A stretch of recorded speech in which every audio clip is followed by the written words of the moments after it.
Recently declassified Nazi documents exposed the startling truth behind some of the most bizarre and fearsome weapons devised during World War II. From secretive WW2 UFO projects hidden deep in the Alps to rocket-powered aircraft, biological warfare laboratories, and city-leveling super guns, Nazi Germany explored a wide array of experimental technologies that pushed the boundaries between science fiction and military strategy. What was that? What the hell was that? It went by like we were standing still, going by at 2 o'clock. What the hell is it? These so-called wonder weapons were shrouded in secrecy for decades, feeding World War II legends and speculation across the globe. In this video, we delve into the shadowy origins of these inventions, where desperation, ambition, and brutal ideology came together to produce horrifying war machines. One of the strangest and most enduring World War II mysteries involves the claim that the Nazis developed UFOs, circular, high-speed crafts said to be powered by advanced propulsion systems like Haunebu, Vril, and Kugelblitz. These supposed Nazi UFOs appear in scattered wartime diagrams, odd blueprints, and newly declassified files. Believers argue that German scientists experimented with anti-gravity and electromagnetic propulsion, possibly influenced by inventor Victor Schauberger's repulsing engine. Allegedly, these technologies were tested at secretive sites such as Kursdorf or even the isolated New Swabia base in Antarctica. Proponents of the theory claim these Nazi flying saucers explain numerous post-war sightings, and that either the US or the Soviet Union quietly retrieved them during Operation Paperclip. Still, despite the fascination, historians remain skeptical. There is no solid proof that any of these disc-shaped crafts ever flew. What remains is a confusing blend of fact and fiction, perpetuating the legend of World War II's most bizarre secret and leaving us to wonder how close the Nazis came to revolutionizing aviation. Introduced in the later years of World War II, the Sturmgewehr 44, commonly known as the STG-44, was a groundbreaking weapon forged under the harsh realities of the Eastern Front.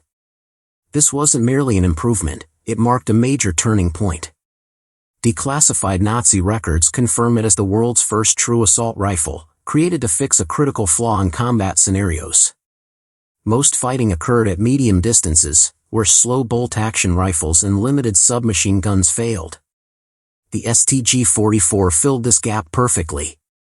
It fired 7.92 mm Kurz rounds from a 30-round magazine, allowing for controlled bursts with surprising precision and low recoil. This gave German troops the ability to move quickly and fire efficiently, transforming chaotic close-quarters combat into tactical superiority. Its designer, Hugo Schmeisser, inadvertently influenced future weapons. The Soviet AK-47 borrowed extensively from it, as did the American M16. The STG-44 was a prototype for the modern infantry weapon. Even after World War II, its legacy continues to impact the design of small arms. When Allied forces encountered a Tiger tank in the field, their first instinct wasn't to fight, it was to request reinforcements and pray it wasn't already too late. The Panzerkampfwagen 6 Tiger wasn't just another armored vehicle, it was a rolling fortress. Equipped with the fearsome 88mm KWK-36 cannon, originally intended to shoot down aircraft, it could obliterate enemy tanks from over a kilometer away. Its thick 100mm frontal armor deflected most Allied rounds with ease, turning typical battles into near-suicidal missions. Though it was slow, heavy, and constantly in need of mechanical attention, the Tiger's sheer presence on the battlefield was enough to shake enemy morale. So powerful was its reputation that even a glimpse could unnerve an entire platoon. Less than 1,400 were produced, but their impact was immense. The Tiger tank earned a legendary reputation with kill ratios often reaching 10-to-1 or more. Despite being flawed on paper, it became one of World War II's most feared machines, a mystery that still puzzles historians. To this day, the Tiger remains an icon of devastating wartime technology, a relentless predator that destroyed nearly everything in its path. Near the end of World War II, Europe's skies witnessed the arrival of a revolutionary aircraft, the Messerschmitt Me 262, the first jet fighter to see combat. Capable of flying over 540 miles per hour, it easily outclassed Allied planes. It would strike with its 4 30mm cannons and air-to-air rockets, then disappear before anyone could react. Bomber groups were obliterated within moments. This wasn't just an advanced plane, it was a technological leap forward. Powered by twin Jumo 004 turbojets, the Mi-262 was fast and deadly, though its engines were fragile and lasted just 25 flight hours. Pilots had to handle them with care, but when unleashed in combat, the aircraft was a nightmare. Hitler's fixation on turning it into a bomber delayed its deployment as a fighter, an error that might have shifted the air war's outcome. Fewer than 300 saw action, yet their influence was immense. Engineers from both sides of the Cold War later studied its design. The Mi-262 wasn't just a product of World War II, it was a glimpse of the jet age, arriving under the Nazi banner. Deep beneath the Atlantic, German U-boats waged a deadly campaign that nearly cut off Allied supplies. At the forefront was the Type 7 submarine, agile, compact, and built in massive numbers. Over 700 were produced, forming the core of Germany's undersea force. These subs struck convoys using wolf-pack tactics, hitting fast and disappearing into the deep. Their torpedoes sank thousands of ships, turning the North Atlantic into a lethal battleground. But Germany was already working on something more advanced. In the war's final years, engineers developed the Type 21, a radical step forward in submarine design. Known as the Electroboot, it could stay submerged, recharge through a snorkel, and reload torpedoes in under 10 minutes. It represented a vision of future naval warfare. Only 2 ever went on patrol and neither fired a shot, yet the design lived on. Soviet, American, and British submarines after the war borrowed heavily from it. The mystery isn't why it was created, but how close it came to changing everything. Before GPS or lasers existed, Nazi scientists unveiled a weapon that shocked the world, the Fritz X.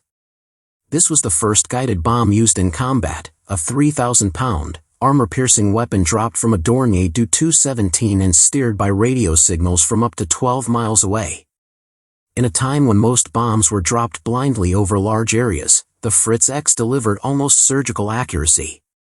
Its most famous use came in September 1943 when German planes attacked the Italian battleship Roma after Italy's surrender. A single Fritz X hit exploded the ship's magazine, breaking her in half. Another damaged the Italia. Traditional naval defenses were powerless against it. Though the bombers that carried it were slow and vulnerable and production was limited, the Fritz X marked a major step forward in weapons technology. It didn't win the war, but it revealed just how close the Nazis came to changing the nature of naval warfare. The V-2 rocket stood as Nazi Germany's most terrifying breakthrough in World War II weaponry. The long-range missile struck without warning, offering no defense, only sudden death from above. Created during Hitler's vengeance campaign, it became the first guided ballistic missile in history. Reaching speeds over 3,500 miles per hour and soaring 50 miles high before crashing down on cities like London and Antwerp. In the final phase of the war, more than 3,000 were launched. There were no air raid sirens, no time to flee, just a devastating impact. Designed by Wernher von Braun, the V-2 missile caused thousands of deaths. But even more lives were lost in its production, as over 12,000 forced laborers perished while constructing it in hidden underground sites like Mittelwerk. It offered an early glimpse into the future of warfare, reaching into space and across continents. After the war, a fierce race to obtain its technology began. Through Operation Paperclip, von Braun was secretly brought to America, while the Soviets seized what remained. The V-2 was more than just a technological leap in World War II, it laid the groundwork for Cold War missile programs and the space race. A wartime enigma, it went on to shape the next half-century, one devastating explosion at a time. In 1941, when the Wehrmacht witnessed the Soviet T-34 dominating their armored units, panic set in, followed by an efficient and deadly response. This response came in the form of the Panther, a refined tank that enhanced the T-34's sloped armor concept. Known officially as the Panzerkampfwagen V, it was not just durable, it was intelligent, agile, and deadly. Armed with a 75mm KWK-42L/70 gun, it could destroy nearly any Allied tank from over 1,500 yards away. Its 85mm sloped glacis made frontal attacks nearly suicidal, while the powerful Maybach 512 engine gave it unexpected speed for a 44-ton vehicle. On the Eastern Front, the Panther became a feared presence, waiting in ambush, striking from a distance, and vanishing. However, it wasn't without flaws. Frequent mechanical failures plagued it, especially during its rush debut at Kursk, where repair crews were as crucial as gunners. Still, when operational, it was nearly unmatched. A peak of World War II weapons design, the Panther was sleek, precise, and ruthlessly efficient. It turned battlefield supremacy into an exact science, becoming a mysterious machine of war, studied, feared, and emulated for generations. To the Allies, they were known as E-boats, swift and stealthy killers on the seas. The German Schnellboot, especially the advanced S-100 class, stretched nearly 115 feet, weighed 93 tons, and sliced through water at speeds over 43 knots. Built with a wooden hull on an aluminum frame, they moved so low and fast across the surface that radar barely detected them, making them ideal for surprise night raids. Though compact, these boats were highly lethal. They carried two 533mm torpedo tubes, anti-aircraft weapons, and could lay mines, delivering quick, violent attacks, launching torpedoes, raking decks with gunfire, then disappearing before counterattacks could land. They operated in the English Channel, Mediterranean, and Black Sea, wreaking havoc on Allied naval forces. Their sleek construction and aggressive tactics made them among the most feared vessels in World War II naval combat. For Allied crews, the sound of a torpedo's wake often signaled one terrifying truth: E-boats were closing in, and survival was uncertain. First deployed in 1940, the Würzburg radar served as Germany's primary ground-based system for tracking aircraft in anti-air operations. Created by Telefunken, it worked in the low UHF band and used a 3-meter parabolic dish to detect enemy planes with great accuracy. The initial mobile version, the Würzburg A, required manual operation, but by 1941, the Würzburg D model introduced conical scanning, improving precision. The larger Würzburg Reese gave up mobility for a bigger dish and even finer resolution. Capable of detecting targets nearly 18 miles away and pinpointing them within 25 meters, the radar helped direct flak guns with lethal precision, especially during nighttime raids. Over 4,000 units were installed throughout German-controlled areas, transforming anti-aircraft fire from blind guessing into deadly, coordinated, radar-directed strikes. The British were so alarmed by its potential that in 1942, they launched Operation Biting to capture a Würzburg radar unit. This mission led to the development of countermeasures like radar jamming and chaff. Until that point, this advanced radar technology had given the Luftwaffe a deadly advantage, casting a shadow over Allied air operations with unprecedented precision. Nazi Germany's specialized night fighters transformed aerial warfare under the cloak of darkness. Planes like the Junkers Ju-88, Heinkel He-219, and Messerschmitt Bf-110 were upgraded with state-of-the-art radar and fire control systems specifically designed to hunt Allied bombers at night. Using the sophisticated Liechtenstein radar, these aircraft could detect enemy bombers far beyond visual range, gaining a significant tactical edge. The Ju-88 featured the Schrage Music system, upward-firing cannons that enabled strikes from below, targeting the bomber's weakest points. This method left Allied bombers extremely vulnerable, caught in a deadly zone of darkness and radar-guided ambushes. More than just weapons, these night fighters played a psychological role, instilling constant fear in Allied aircrews. Every night raid over Germany became a high-risk mission with survival uncertain. Though small in number, these aircraft marked a chilling preview of the future of radar-guided aerial combat, silent predators ruling the skies when most believed it was safe. The V-1 Buzz bomb was the first operational cruise missile in the world, a jet-powered drone filled with explosives, programmed to crash into cities and detonate. Officially known as the Fieseler Phi 103, it was Hitler's first vengeance weapon, launched in retaliation after the Luftwaffe's failure in the Battle of Britain. What made it so terrifying wasn't just the explosive payload but its unique and dreadful sound, a harsh, pulsating engine noise that abruptly cut off, signaling its descent and imminent explosion. Over 9,000 V-1s were launched at London alone from bases in France and the Low Countries. Civilians grew to fear both the droning roar and the eerie silence that followed. British pilots risked their lives intercepting these flying bombs midair, nudging them off course, while anti-aircraft gunners destroyed thousands more. Yet nearly 6,000 Londoners still lost their lives in V-1 attacks. Made of sheet metal and wood, the V-1 was more than a crude weapon, it was a terrifying mechanical horror aimed at a civilian population. The Messerschmitt Me-163 Comet was the only operational rocket-powered fighter of World War II, and the fastest aircraft of its time. Fueled by a volatile mix of T-Stoff and C-Stoff, it tore through the skies at over 590 miles per hour, climbing faster than any Allied aircraft could follow. Its Walter HWK 109-509 rocket engine allowed it to reach bomber altitudes in under 3 minutes, making interception nearly impossible. Its tailless design and steep ascent angle made the Me-163 a blur in the sky, too quick to chase and too unpredictable to target. However, its astonishing speed came with extreme risk. It had only 6 minutes of fuel, and its fuel was so volatile it could ignite on contact with air or metal. Pilots faced danger not only from enemy fire but from the very aircraft they flew.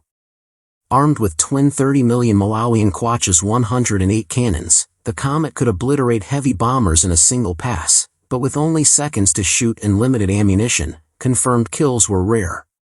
To the Allies, this wasn't just another plane, it was a terrifying glimpse into the future of rocket-powered warfare. Nazi biological weapons research was a dark chapter in the war effort, involving the weaponization of deadly diseases. Despite an official ban from Hitler, secret projects were carried out in tightly guarded facilities. One of the key figures was Dr. Kurt Blome, a scientist who assured the Führer he could deliver a biological breakthrough. Instead, he unleashed a nightmare turned into a weapon. In Blome's laboratories, deadly diseases like plague, anthrax, cholera, and typhoid were transformed into tools of war. Scientists studied how these pathogens spread and how lethal they could become, often by using concentration camp prisoners as human test subjects. At Dau, Himmler took things even further, breeding malaria-infected mosquitoes to use as biological weapons against Allied troops. These weren't just theoretical projects, they were crafted for quiet, devastating warfare. Although never widely used, the threat they posed was terrifyingly real. After the war, Blome's expertise was considered too valuable for prosecution, highlighting how this silent threat extended beyond conventional weapons. In Nazi hands, bacteria became instruments of death, scientific warfare that blurred the boundary between research and genocide. The Henschel HS-129, grimly nicknamed the Flying Can Opener, was Germany's direct answer to the Soviet tank dominance on the Eastern Front. It was a rugged, low-altitude attack aircraft built to endure heavy fire and destroy armored targets. The pilot operated in a tightly enclosed steel cockpit, trading visibility for protection. Early versions struggled with weak Argus engines and poor maneuverability. However, the later HS-129B series, powered by stronger French Gnome engines, evolved into a potent tank buster. The B-3 model carried a massive 75mm cannon that could tear through Soviet T-34s and heavier tanks. Despite its slow speed and vulnerability to enemy fighters, its firepower made it a serious threat. Mainly used on the Eastern Front, it was feared by Red Army crews. Production stayed limited due to engine shortages and maintenance difficulties, but the aircraft earned its reputation as a deadly tank destroyer wherever it was deployed. Though it looked like a miniature toy tank, the Goliath was a lethal innovation from Nazi Germany. This small, remote-controlled demolition vehicle carried up to 220 pounds of explosives and was guided via a long control wire using a joystick. Just over a foot high and 4 feet long, it moved silently beneath enemy tanks, into fortifications, or under bridges before detonating. In the early 1940s, the concept of remote-controlled weapons was futuristic for most armies, but Germany made it real. The Goliath marked an early step toward robotic warfare. While its effectiveness was limited, being slow and easy to destroy, its psychological impact was profound. It needed no crew, showed no hesitation, and could be deployed again and again without risking human lives.